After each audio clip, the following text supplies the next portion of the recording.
Muy bien, estos fueron los títulos más importantes del día de hoy. Estamos viendo nuestra nueva escenografía con la que vamos a estar aquí todo el tiempo en el living. Vos dijiste el living del amor, pero por la glandularidad, digamos, que representa tu rol en este programa. Nosotros lo llamamos living para desarrollar temas, para conversar, para tener situaciones, ¿no, Tanson? Que es lo que nos está importando, sobre todo teniendo en cuenta lo que pasó en el día de ayer con las elecciones, ¿no? Sí, vamos a tratar de hacer primero un análisis, ir tratando de ver algunos de los temas, los distritos, los personajes, las conclusiones que uno puede sacar de las elecciones. Y por ahí lo primero que yo diría, digamos, para empezar a conversar, digamos, es que hay dos lecturas, que son dos lecturas que no necesariamente son excluyentes y que están en los diarios de hoy. Si uno mira un poco el enorme panorama de diarios de hoy, uno ve que por un lado se dice que el kirchnerismo es la primera fuerza a nivel nacional, lo cual es absolutamente correcto, y que mantiene su hegemonía parlamentaria, lo cual es absolutamente correcto, y al mismo tiempo se dice que el kirchnerismo perdió, lo cual desde mi punto de vista también es correcto.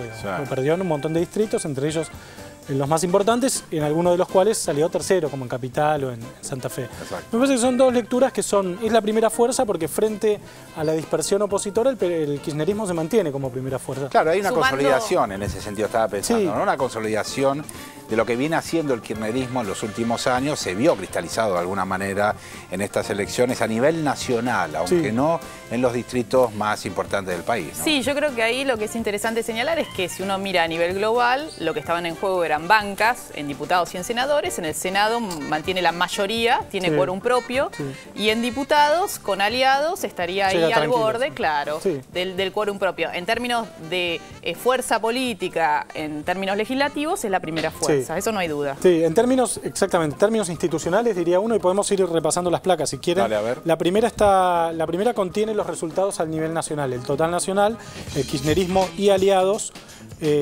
obtuvo ayer el 32,16% de los votos. En segundo lugar quedaría lo que uno podría llamar, acá le pusimos peronismo disidente, por ponerle de alguna forma, 23,88%. En tercer lugar, el radicalismo y aliados, ¿no? El peronismo disidente, y ahí está, incluye? Bueno, es que es difícil. Ahí me parece que hay que aclarar. Sí, porque no es una fuerza. No, son sumatorias periodísticas. Del azotismo, los Rodríguez A, Massa, todo lo que es peronismo no kirchnerista, uno podría decir. Está bien. Y el radicalismo y aliados, que tampoco son una sola fuerza, porque el radicalismo se llama Unen en Capital, Frente Cívico y Social en Santa Fe, liderado por los socialistas. Es radicalismo puro en Mendoza, en los lugares donde el radicalismo es más fuerte. Bueno, ese conglomerado no peronista, digamos, la tradición no peronista, se llevó el 23% de los votos ayer. Digamos. Y el PRO también, que veíamos recién en la... Y el PRO, si uno suma, 7,67 en el total nacional. Perfecto. Claro, que uno mira ese número, casi 8% en un total nacional, es muy poquísimo. Parece poco. Es como prácticamente, bueno, ahí la izquierda, imagínate, casi un 6%, está como muy cerquita, ¿no? Claro, la pregunta sería, Mariana, si el PRO no lo podríamos sumar con el segundo de la fila. Claro, si yo estuviera parado ahí, haría así con la mano, digamos, con el segundo de la fila. Unirías con flechita. Claro. Bueno, no es lo que dice Massa, digamos. Bueno, no es lo que dice Massa. Ahí ya tenemos un problema, que es que la oposición está obligada en algún sentido, me parece a mí, a hacer un oposicionismo de coalición. O sea, parece difícil que estos retazos de oposiciones, digamos, lo que viene del tronco radical, digamos, Cobos, Wiener, UNEN, el socialismo, etcétera, no coagulen en un solo espacio. Si no coagulan en un solo espacio van a tener problemas. Pero es muy difícil también pensarlos todos juntos. Bueno, en ese caso justamente me parece que es tal vez no tan difícil como en el otro caso, que es muy difícil, que es el PRO, Massa, de la Sota, los Rodríguez A, que siempre tienen una larga historia de presentarse solos, digamos. Sí, pero bueno, ¿cuántos suman? Los Rodríguez A. Sí. No, bueno, pero controlan una provincia y te suman. Una provincia 4 o 5%, también. Una provincia en población chiquita, sí. Ahora, yo decía, me parece que esta es una lectura, digamos, la que estamos haciendo, digamos, ¿no? En el total nacional, esa es la foto. Este es el panorama. Podemos ver la segunda placa, que es la de la nueva composición de la Cámara de Diputados. Ahí se ve que el Frente para la Victoria y aliados suma una banca, que el radicalismo pierde 4, se queda de todos modos el radicalismo con 61 bancas contra 133 del Frente para la Victoria, que efectivamente tiene una mayoría clara, digamos. En tercer lugar el PJ Disidente con 32 bancas. En cuarto el PRO y bueno, la izquierda que tiene... eso es un comentario... Es nota al pie, ¿no? interesante lo de la izquierda, es interesante, ¿no? No debe haber muchas democracias occidentales con 3 diputados nacionales trotskistas, digamos. Sí, la provincia de Buenos Aires con Pitrola, ¿no? La provincia de Buenos Aires. Salta y Mendoza. Salta y Mendoza, sí. Y Altamira que quedó afuera. ¿Tiene alguna explicación sencilla lo de Salta, por ejemplo, que sí es un número que pegó un salto importante? Salieron segundos. Claro, Uno dice, en Salta gobiernan los soviets, prácticamente. Sí. Bueno, y además... La verdad que eso diría Magallanes. Igual es un territorio Salta bastante conservador, donde tenemos personajes como Olmedo, que dentro del kirchnerismo también el ala de Urtubey es más hacia la derecha, uno podría caracterizarlo. Sí, Salta, la provincia de Romero, del clan Romero, una provincia muy conservadora donde la izquierda dura, además, la izquierda... Yo creo que hay un fenómeno interesante que es, o sea, el hecho de que los candidatos de izquierda hayan podido aparecer dando sus propuestas en el programa de Marley, por decirlo de algún modo, en el prime time de Telefe, a mí me parece que les dio una ayuda fenomenal. Visibilidad y también importante. una visibilidad y una adecuación de sus propuestas. Si uno escucha un poco las propuestas de la izquierda, ya no hablaban tanto de la emancipación planetaria, la revolución, etcétera, hablaban del impuesto a la ganancia, de propuestas que en otro contexto hubieran sido calificadas de pequeño burguesas, digamos, ¿no? Totalmente. Tenemos más placas. Tenemos más placas, vamos a la de senadores. En el Senado, el Frente para la Victoria pierde 2 bancas, pero de todos modos conserva el quórum propio. El radicalismo pierde 2 bancas, pero sigue siendo la segunda fuerza con 19. Y el PJ Disidente pierde una banca, tiene 7 senadores. Y la novedad es que el PRO tiene 3 senadores, lo cual es los 2 de Capital, Michetti y Santilli, y el compañero de Entre Ríos de Angeli, ¿no? De Angeli entró. Sí, muy buena elección, ¿no?, del PRO en la Ciudad de Buenos Aires, que ahí es una pena, digo, uno lo dice, que una personalidad con la trayectoria como Filmus haya quedado afuera finalmente. Y también quedó tercero. Claro, y de pronto... la Cámara de Diputados va a tener un personaje como Del Cel y no va a tener un personaje como Filmus. Pero era un viejo anhelo que tenía Carrió, digamos, que los 3 senadores de la ciudad de Buenos Aires sean de la oposición. Fue así lo apresó. El eje del discurso de Carrió ayer fue los 3 representantes del Senado de la capital federal son opositores, digamos. Pero es cierto, el kirchnerismo, que venía de ganar la capital en el 2011 con Cristina, digamos, un territorio que en general le ha sido esquivo al kirchnerismo, esta vez salió tercero, digamos. Por eso yo decía, la primera lectura para mí es esta calidad de primera fuerza nacional del kirchnerismo. Por eso es algo que alguna vez lo hablamos, pero que podemos repetir, que el poder no es un absoluto, el poder es una relación. Vos sos siempre más o menos poderoso, es como los celos, digamos, es el resultado de una relación, como el amor, digamos. Ya que estamos el living lo inspira, ¿viste? Si lo dejamos un ratito más, da otro paso más todavía. Sí, ya seguimos. Volvamos. Estaba hablando del amor. Y no, estaba hablando del poder. Del poder, claro. Es lo mismo. Yo decía, el poder es como el amor, es el resultado de una relación. Solo se entiende en relación a otro el poder, no es un absoluto el poder, es una relación. En relación al resto de las fuerzas políticas, a un universo opositor disperso y fragmentado, atomizado, etcétera, el kirchnerismo sigue siendo el núcleo de poder más relevante y poderoso, digamos. Está claro, perdón, discúlpeme un segundo, quiero hacer una consulta. Magallanes, ¿cómo está viendo? Dígame cómo está viendo el análisis que estamos haciendo en este momento de las elecciones. ¿Lo encuentra razonable? No lo escuché. No lo escuché. Realmente no le interesa, digamos. No me interesa. No, pero quiero hablar un poco sobre el amor, de darle la derecha también, que es mi mano preferida, a Martín Insaurralde, ¿no? ¿En qué sentido? No, porque es muy criticado su romance, su amor con Jessica Sirio, en algún momento sí. Y no tan criticado, y duró mucho menos, el romance entre Moyano y de Narváez. Sí. Era más conflictivo ese romance. Pero no duró nada, viejo, y después se lo critican a Martín. Digo, ¿dónde estaba Moyano? Que Insaurralde, por lo menos, o no tengo razón. Sí, tiene razón, me parece que está bien, Magallanes. ¿Podemos seguir con el análisis que estamos haciendo? Sí, sigan, que yo la estoy pasando bárbaro. Los miro acá remar en la derrota. Me parece muy bien. Sigamos vino con cotillón. Sí, vino. Pero creo que la trompetita ya se le gastó de tanto usarla. No, ahí la revivió. No. Quedó sin aliento, queda feo decirlo. Ninguna trompeta, ¿eh? Es clarín. Clarín. Perfecto. Me parece muy bien. Bueno, entonces yo decía, esta es una forma de leer el resultado de las elecciones, la otra es leer el retroceso que sufrió el oficialismo. Desde mi punto de vista, de una manera, de un veredicto crítico hacia el gobierno nacional y un veredicto que es nacional, en el sentido de que se expande por todo el país, con algunas excepciones como Entre Ríos, Río Negro, etcétera, pero en general el oficialismo perdió en casi todo el país.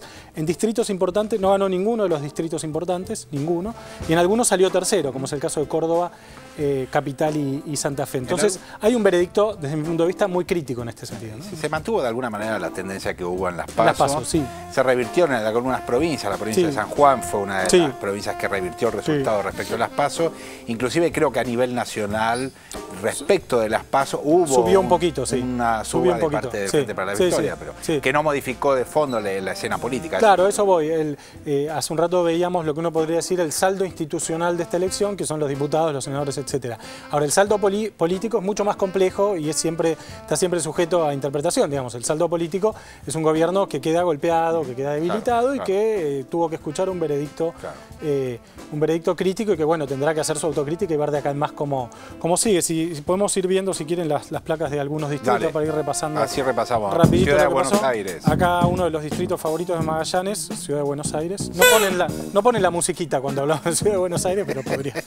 El PRO Ahí va.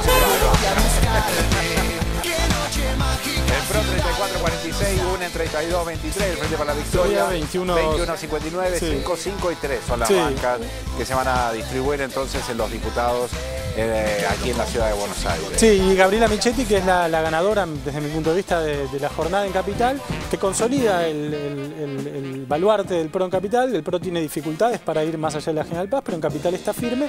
Mauricio Macri hizo ayer un discurso, me mandó el globo para allá. Hizo ayer un discurso casi presidencial, digamos, ¿no? De hecho, dio una definición interesante. Macri dijo, no vamos a estar con nadie que haya sido ministro del gobierno nacional.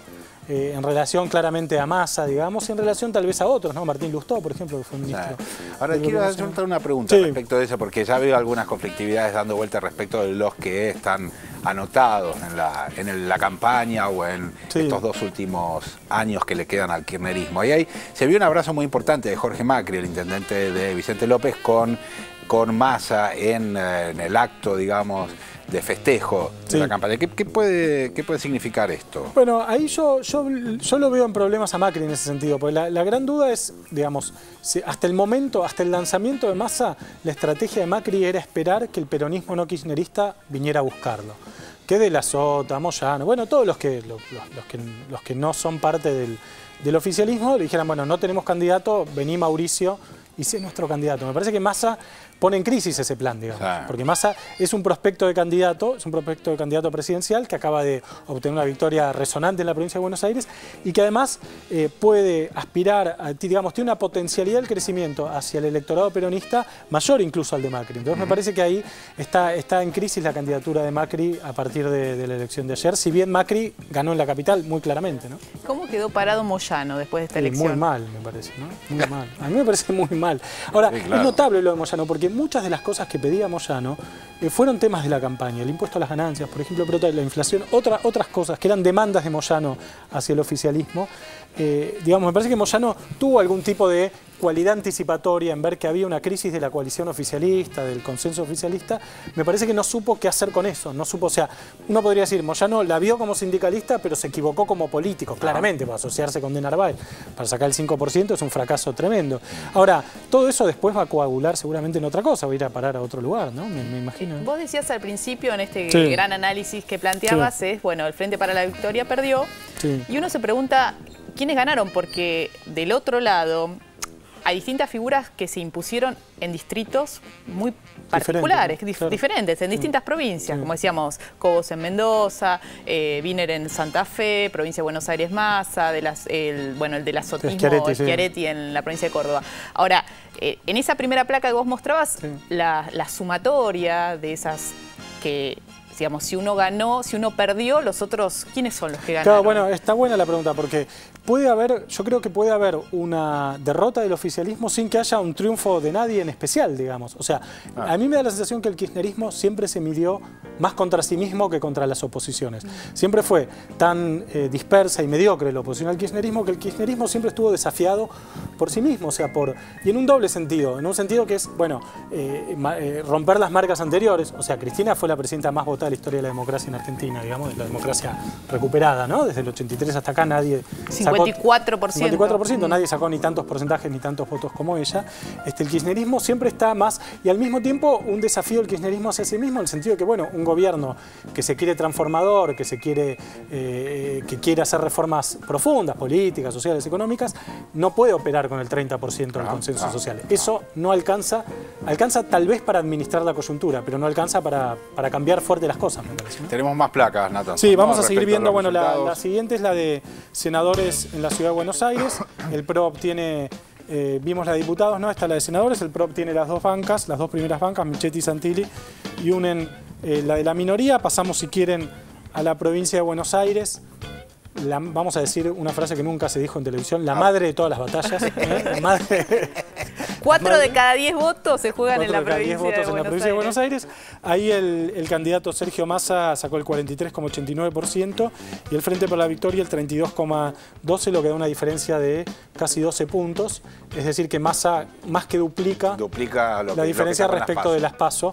Y es una diferencia mayor a la que obtuvo de Narváez sobre Néstor Kirchner en 2009. O sea, el resultado en la provincia de Buenos Aires es un resultado nítido en este sentido. Y ahí, volviendo, que ahí pasaban a Córdoba, pero volviendo a la provincia de Buenos Aires, y la podemos ver de vuelta, lo que le pasó a Stolbizer, ¿no? Que mantuvieron, pero perdieron bastante en relación a las elecciones del 2009.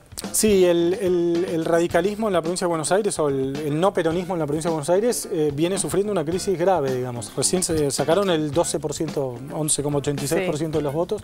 Parece difícil para un proyecto, yo hace un rato hablábamos de, bueno, Wiener, Cobos, unen, o sea, todo el espacio no peronista sin la provincia de Buenos Aires, sin algo razonable en la provincia de Buenos Aires, ningún espacio no peronista puede ganar una elección nacional. Es imposible pensar eso, digamos.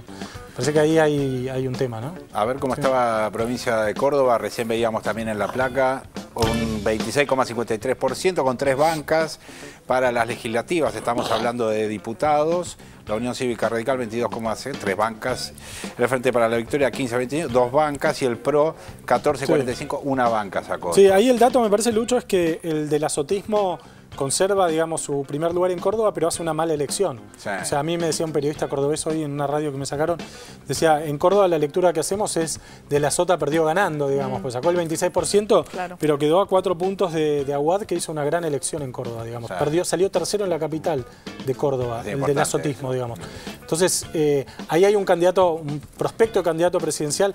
De la Sota es el candidato que nunca fue, ¿viste? Es como Cámpora, el presidente que no fue, el libro, la biografía de Bonazo.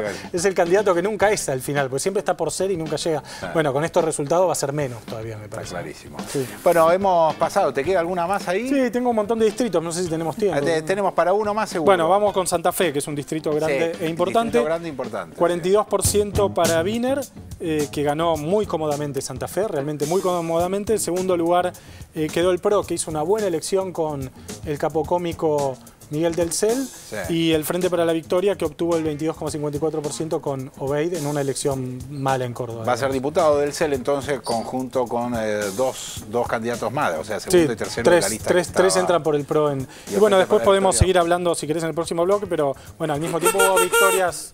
Ahí está Magallanes. ¿Qué pasa, Magallanes? Afloje un poco con el clarinito, digamos. Ay, la estoy pasando. Me causa ternura, Nathanson. ¿Por qué? Pues se acaba de hacer un análisis muy interesante. Estamos tratando de ser fríos. No entiendo la ternura. Me causa ternura, hijo, me causa ternura. Para hacer algún número cómico, Magallanes. Me hace acordar a los hinchas de Racing. ¿En qué sentido? ¿Cómo es? Hablando del 54%, parece el lunes el Chango Cárdenas a esta altura. Usted está borracho. Usted está borracho. Se lo quiero decir así. Está ebrio de alegría. Ebrio democracia, carajo. Es lo que más me gusta. ¿Cómo le gusta la democracia cuando ganan, no? Sí. Es notable. Así es la cosa, señoras y señores. Nos vamos a un corte. En un ratito seguimos, que todavía es temprano. Cállese, por favor. En un ratito seguimos, que todavía es temprano.